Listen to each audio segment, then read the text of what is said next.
Shout out to Full Mount MMA for reporting. The World Star have reported it as well. Cain Velasquez reportedly released today. Josh Thompson posted his picture of this photo on X today of him, Cain, and Javier Mendez. Hopefully this is not an old picture. You know, he's supposedly been reporting the wrong things recently. The reports are out that the UFC asked Tom Aspinall to vacate the title until he was ready to go. And he said he'd be willing to vacate the title as long as they released him. Now, that opens the door so he can go ahead and box. This is a really weird situation. The heavyweight division is just a total show right now. Dude, you got baited hard. Dude, you got baited hard. Dude, you got baited hard. Stop pretending to be a journalist. Stop. But what World Star, let me make sure they didn't say it wrong either. Multiple charges, though he was credited for time already served in custody and under house arrest. In Santa Clara connected to the alleged abuse of his young son. They said it too. This is what World Star said. Former UFC heavyweight champion Cain Velasquez reportedly being released on parole today, February 15th. Velasquez has been serving time following a high-profile case where he was charged after targeting a man who allegedly sexually abused his son. Guys, it's funny how they will protect these pedos. Guys, you remember the story. He used the court system to get justice. And what happens? No justice. Then we see this. Him driving down the street, trying to get revenge. He could have did that in the beginning. There's plenty of people that would go out and put justice in their own hands before they let the law serve justice.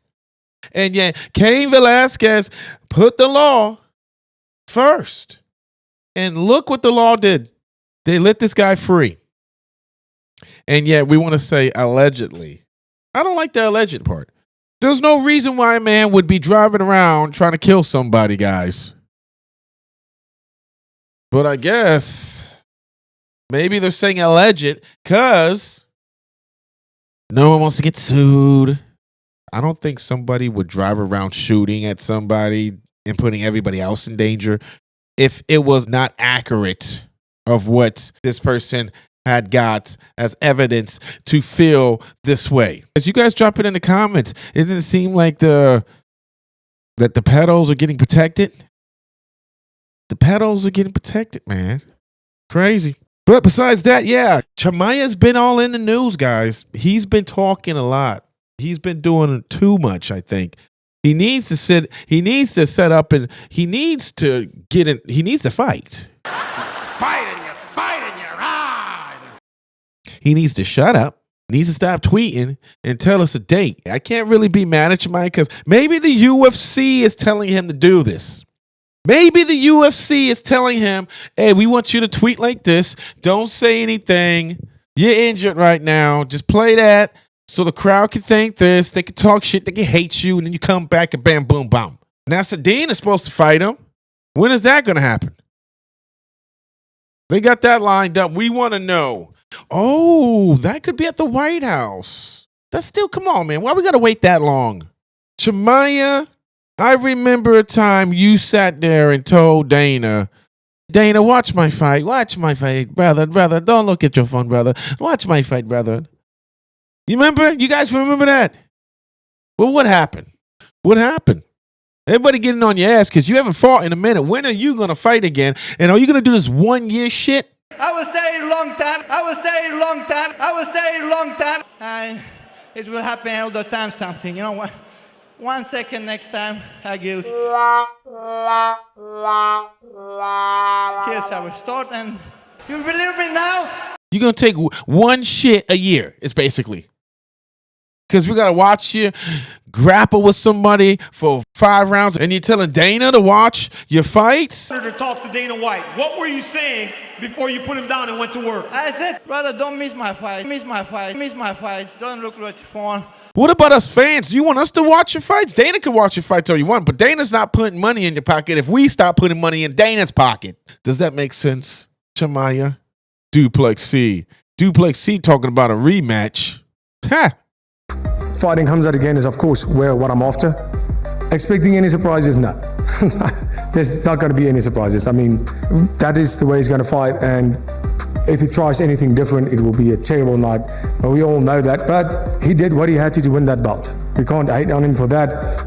Not how I would win my belt or would like to, but that's what he did. And now it's my responsibility to go and fix that, to stop him from doing that again. Duplex C is going to be the same thing. You're lucky that you got away with winning against the other people you fought. Let's keep it 100. First of all, you're not getting a rematch until he defends his belt against somebody else, and then you get your rematch. If you beat somebody, you've been sitting your ass on the sideline for too long. Like, what the hell are you doing, DDP? Get your ass in there. Get your ass fighting. Win this next fight. Then you could be talking about a title. You said all that shit before. DDP's a good salesman. You said all that shit before about you were ready for his wrestling. What the hell happened? Let's talk about DC and Buckley, both sticking up for the UFC, the greatest sport in the mother... You're goddamn right. Against one of my favorite boxers, Terence Crawford. Before you guys want to say, oh, you're covering old news, DC, you're sticking up for Buckley. That's cool. I'm glad you guys stuck up, but yet there's a better way you could come at it. Guys, you got to see who's the root of the problem in that interview. Guys, drop it in the comments. You got an interviewer asking questions to stir up the person they're interviewing. If somebody goes up and tells you that this sport's better than your sport, of course you're going to stick up for it. All they did was stick up for their sport.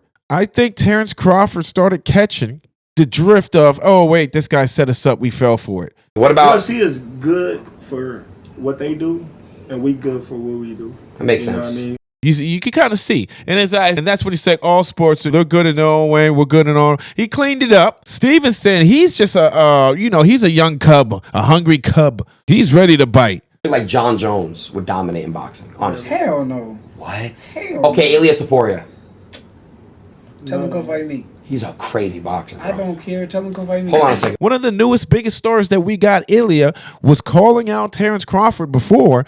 And, I'm glad that Terence Crawford beat Canelo, because it's like, I knew Ilya stepping out his lane when he does that, because it's like, MMA boxing is different from real boxing. Clearly. Saying he would put Terence to sleep if the two fought in the boxing ring. And Ilya has been known to say some outlandish things before, but somehow he always seems to find a way to be right. But saying he would knock out a boxer at the level of a Terence Crawford is probably the craziest thing he has ever said, because we have seen this story before, and although MMA fighters are definitely superior as fighters, boxing is a way different sport, and when it comes to an MMA fighter challenging a boxer in the ring, most of the time the boxer will come out with the win. Clearly, and I'm not trying to sell out. Terence Crawford would mop the floor with Ilya. Sorry, guys. Drop it in the comments. What do you guys think? I think them guys got to leave Bud alone. I think Bud Crawford is just different. Especially if you're talking about getting in a boxing ring with him, bro. You're not gonna last more than one round, I don't think. But you better off saying UFC. Let's not even play that game. But Stevenson would too. You're sticking up for your big homie. You're like, hey, you fight me. I got my homie. You want to fight the champ, basically. You go through me first, because still he's a champ in his own division. These guys are champions. Ilya, you beat me, Stevenson. Then you get big homie. It makes so much sense. Right? And then Ilya would be worthy enough if he beats Stevenson, which I don't think that's going to happen. Stevenson is probably the best technical boxer I've seen in some years, guys. And I'm not dick riding. Hell no. Because I'm going to tell you right now, what would I rather watch? MMA any day. Sorry, Stevenson. Shakur doing just fine coming. Tina's been trying to do that. He just can't get past that. The crowd got something to cheer about as Lopez. And again, Shakur beats him to the punch. Not bravado and not going for the kills. Oh, snapping right hand from Shakur. It was good, but it was like, you played it safe. Buckley was right. But let me get on to my main point. What DC and Buckley could have said to really just say that how the UFC's better. Your biggest fight, Terence Crawford, was promoted by Dana White, a.k.a. UFC. And you just have a strict, marketing deal with boxing for that fight? Me and my team are running that fight. Oh, shit. Yeah, so the stuff that I'm doing with boxing, we haven't even announced yet. I'm promoting this fight for Shake Turkey, and then we'll announce what we're going to be doing. The greatest sport in the planet. Just because you're fighting sports doesn't mean you should take offense to this. UFC is the best sport on all sports. You're telling me you rather watch tennis over the UFC? You're telling me you rather watch that weak-ass Super Bowl that just passed over the UFC? I don't think so. Sorry, guys. You see the hat. Stop playing with me. But that's what I would have said, DC. I don't know why none of you guys thought about that one. Terence Crawford, your biggest fight was promoted by the UFC, basically. Dana White. Boxing promoters could not have did that, put this fight together and promote it as well as the UFC. Dana White. So, with that said,